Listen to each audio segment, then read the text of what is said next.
Yeah. Yeah.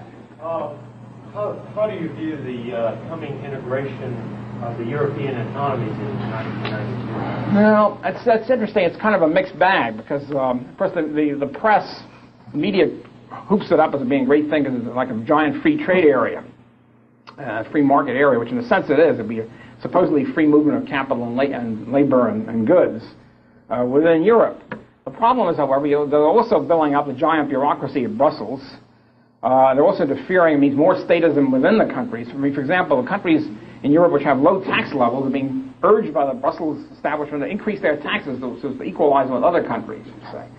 So you have a tax increasing stuff, plus you have a very dangerous situation, namely the European monetary unit with the European Central Bank looming up.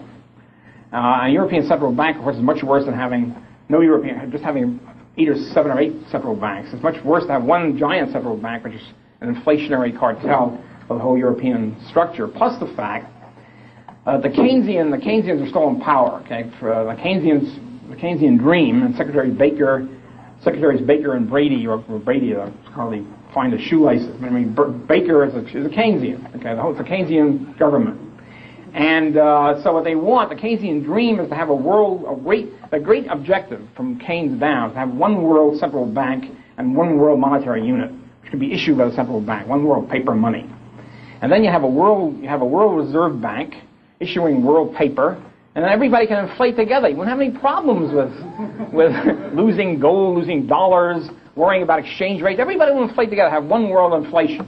They managed, of course, brilliantly by the world economists. And then, of course, you'll have there'll be a one world runaway inflation, which would be really horrendous, much worse than the Argentinian runaway inflation.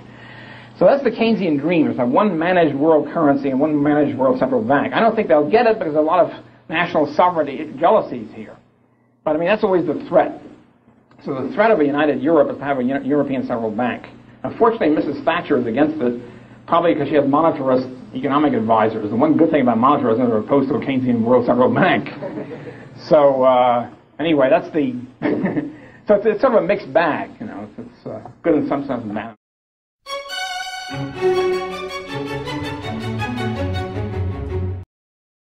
Are the European Union and its common currency facing a crisis?